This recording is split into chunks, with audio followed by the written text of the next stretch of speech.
श्रीगुरुभ्यो नमः। हरि ओम।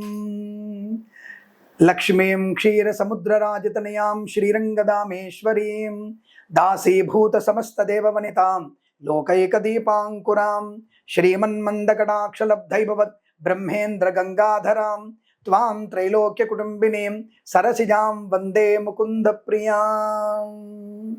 అందరికీ నమస్కారం. ఛానల్ని చూస్తున్నారు కానీ సబ్స్క్రైబ్ చేయట్లేదు, లైక్ చేయట్లేదు, షేర్ చేయట్లేదు. దయచేసి మీరు మన ఛానల్ని సబ్స్క్రైబ్ చేసి లైక్ చేసి షేర్ చేస్తే మరిన్ని వీడియోలు మీకోసం అందించే ప్రయత్నం చేస్తాం. ఈ విషయాన్ని గుర్తుపెట్టుకొని వెంటనే సబ్స్క్రైబ్ చేయండి. మరి చిన్న సహాయం, మన ఠాగూర్ సినిమా ఉంది కదా, ఠాగూర్ సినిమాలో ఒకరు సాయం చేస్తే ఇంకొకరు సాయం చేసే ఉంటుంది కదా, మీరు ముగ్గురితో తప్పకుండా సబ్స్క్రైబ్ చేయించండి. వాళ్ళు మరొక ముగ్గురితో సబ్స్క్రైబ్ చేస్తారు. వెంటనే 10 లక్షల సబ్స్క్రైబ్కి మనం వెళ్తాం. అప్పుడు మీ అందరినీ కలుసుకొని పేరు పేరున కృతజ్ఞతలు తెలుపుకుంటాను. థ్యాంక్ యూ, మీరు సబ్స్క్రైబ్ చేస్తున్నందుకు థ్యాంక్ యూ. రైట్, ఈ రోజున మనకి ఒక ముఖ్యమైన సమాచారం, అందరికీ ఇష్టమైంది కూడా. లక్ష్మీదేవి ప్రసన్నత కలగాలి. అవును గురుగారు, తప్పకుండా నాకు డబ్బులు, జేబు ఖాళీ ఉందండి, డబ్బులు కావాలి, నాకు వ్యాలెట్లో డబ్బులు లేవు గురుగారు, అర్జెంటుగా నాకు డబ్బులు ఇవ్వండి. వ్యాలెట్లో ఆడపిల్లలు పాపం సరదాగా కొత్త కపుల్స్, కొత్త జంటలు ఏదన్నా హనీమూన్కి వెళ్ళాలి, పాపం డబ్బులు కావాలి. ఉద్యోగం చేస్తున్నాం, కష్టపడుతున్నాం, అమ్మకి కనీసం ఒక్క నెక్లెస్ కొనలేకపోతున్నాను నేను, పాపం ఒక కొడుకు ఆవేదన. కూతురు కూడా అంతే, మా నాన్నగారికి ఏదైనా ఒక గిఫ్ట్ ఇవ్వాలని కూతురు ఆవేదన. ఇటువంటివి మనము చూస్తున్నప్పుడు భగవంతుడు ఇవ్వచ్చు కదా. కష్టపడని వెధవలకి, అంటే ఆడపిల్లలు కూడా చెప్తున్నాను నేను దీంట్లో, ఆడపిల్లలు కలిపే, కష్టపడని వెధవలకి ఒక్క నయాపై ఇవ్వాల్సిన అవసరం లేదు, వద్దు వాళ్ళకి. ఎందుకంటే అసమర్థులు వాళ్ళు. ఏదో సినిమాలో మనం చూపిస్తారు కదా, అలీకి అసమర్థుడు ఏంటి, ఏంటి మమ్మీ ఎవడేడు అని ఏదో డైలాగ్ వస్తుంది సరా, అమ్మవారు లక్ష్మి మూట వేసినా సరే వాడు దాన్ని పక్క తన్నేస్తాడు. అలాగా దరిద్రుడికి అది ఇవ్వడం వల్ల ప్రయోజనం ఉండదు.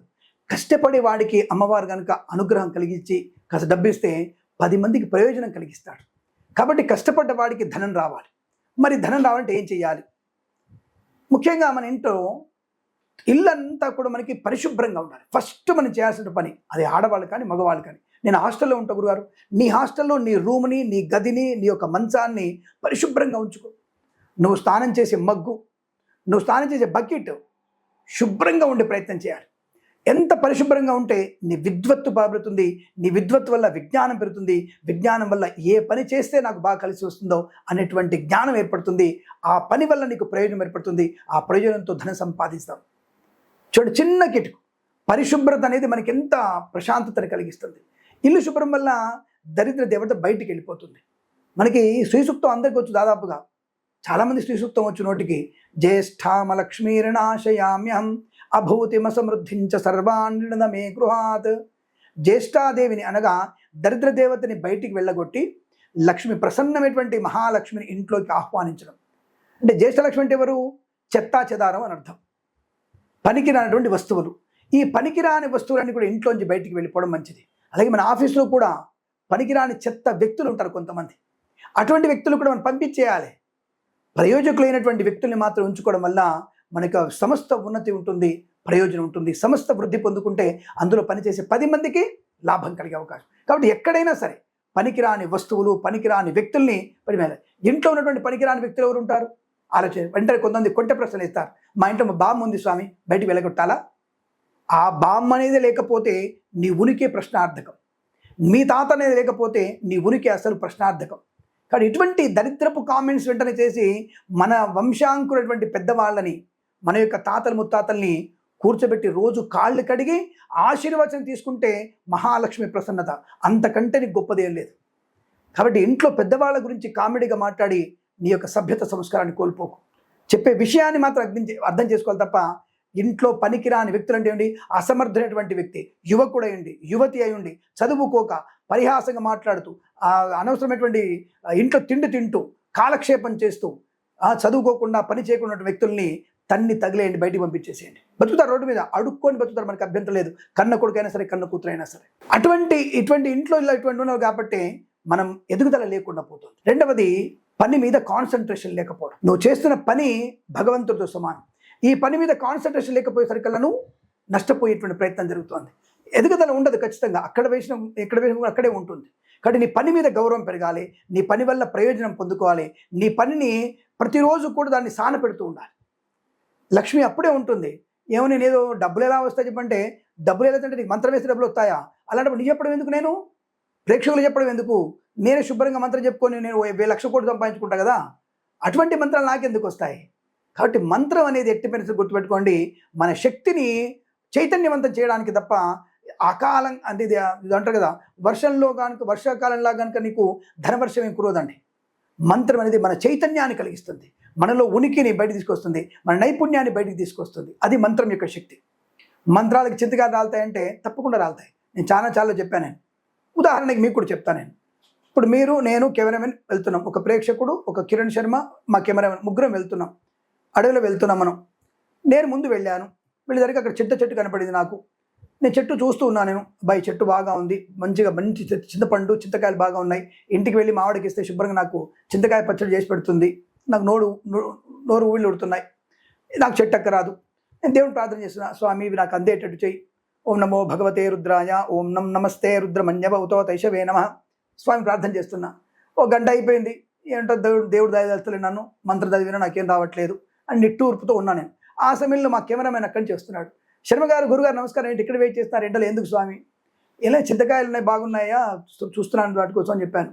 చెప్పిన తర్వాత ఆ మనోడు ఉండి, గురుగారు మంచిది గురుగారు, నాకు ఎక్కడం వచ్చు, దిగడం రాదు అంటే, ఏం చేద్దాంలే చూద్దాం, ప్రయత్నం చేద్దాం అని చెప్పేసి మా కెమెరామెన్ సగం దాకా ఎక్కాడు. పాపం చింతకాయలు తెంపాడు, దిగడం రావట్లా. ఇంతట్లా ఏంటి అర్థం కావట్లేదు. చూస్తున్న ప్రేక్షకుడు మీరు కూడా అడవిలో వచ్చారు. అయ్యో శర్మ గారు నమస్కారం అండి, మీ ఛానల్ బాగుంటుందండి, మీరు మంచిగా చెప్తారండి, మీ సబ్స్క్రైబర్ని నేను, మాకు మంచిగా బ్రహ్మాండంగా మీరు చెప్పే బాగా కరెక్ట్ అనిపిస్తాయి మాకు, థ్యాంక్స్ నాన్న. పైన పాపం మా కెమెరాను ఇరుక్కుపోయాడయ్యా, ఎట్లా అంటే ఎందుకు పంతులు, చింతకాయల కోసం ఎక్కాడు, నేనే పాపం ఎక్కమని చెప్పాను, ఎక్కాడు, ఇరుక్కుపోయాడు, అవే నాకు దిగొచ్చు పంతులు అని చెప్పేసి పాపం మావాడు ప్రేక్షకుడు మీరు వెళ్ళి మా కెమెరామెన్ తీసుకొచ్చారు. కెమెరామెన్ హాయిగా రాకుండా బాగానే చింతకాయలు తీసుకొచ్చాడు. ఆ చింతకాయలు ముగ్గురం పంచుకున్నాం. నా కేసుని ఇచ్చాడు, మా కెమెరామెన్కి, ప్రేక్షకుడు మీకు కూడా ఇచ్చారు. అంటే ఇక్కడ అర్థం ఏమిటి? నా మంత్రం యొక్క ప్రభావం చేతనే కలిగిందంట. నా సంకల్పం అదే. నేను మంత్రం చదువుకోవడం వల్ల నాకు ఒక వ్యక్తి వచ్చాడు, నా కెమెరామెన్ అటు వచ్చాడు. అతను ఆ రూట్లో ఎందుకు రావాలి? వేరే రూట్ ఉంది, వెళ్ళిపోవచ్చుగా. ఆ రూట్లో నా దగ్గరికి వచ్చి నన్ను పలకరించడం ఎందుకు? అంటే నా మంత్రం యొక్క ప్రభావం లేదంటే సత్సంకల్పం. నా వల్ల ఆ కెమెరామెన్కి, ఇంకొక వ్యక్తికి, ఆ వ్యక్తి వల్ల మా ఇద్దరికి, కెమెరామెన్లో మా ఇద్దరికి, అందరికీ ఒకళ్ళకొకళ్ళకి అనుసంధానమయ్యే శుభయోగం కలుగుతుంది. అది మంత్రం యొక్క ప్రభావం. అని తప్ప నేను మంత్రం చదవగానే దేవుడు వచ్చే చెట్టును ఊపే చింతకాయలు రాలించడం, ఈ విధంగా చింతకాయలు రాలుతాయి. మన మీనింగ్ ఏమిటి? మంత్రానికి చింతకాయలు రాలుతాయా?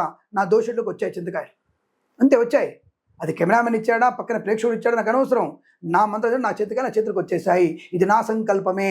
కాబట్టి ఇటువంటిది మంత్రానికి ఈ శక్తి ఉంటుంది. ఇది గుర్తుపెట్టుకోవాలి ఫస్ట్. అలాగే లక్ష్మీదేవిని ఇంటికి రావాలంటే కూడా సంకల్ప ప్రధానం. మంచి ఒక వ్యక్తిత్వం ఉండాలి, దానివల్ల ప్రయోజనం ఉంటుంది. అలాగే పెద్దలను గౌరవించే తత్వం ఉండాలి. ఫస్ట్ నీ తల్లిదండ్రుల్ని గౌరవించే ప్రయత్నం చేయాలి, అప్పుడు నీ ఇంట్లో లక్ష్మీదేవి వస్తుంది. భార్యని ప్రేమించడం కాదు స్వామి, భార్యని గౌరవించాలి. భార్యని ప్రేమించడం తప్పుగా అనుకోదు. మాట మాడతా, ఒక హచ్చు కుక్కను తీసుకొచ్చి ఇంకో హచ్చు కుక్క పక్కన పెడితే రెండు ప్రేమించుకుంటాయి, ఆటోమేటిక్గా ప్రేమించుకుంటాయి. వాడికి లవ్ లెటర్లు, మెసేజ్లు లేవు, వాట్సాప్ మెసేజ్లు లేవు, ఆటోమేటిక్ ప్రేమించుకుంటాయి. కానీ గౌరవించుకునే తత్వము మనిషికి ఉంది.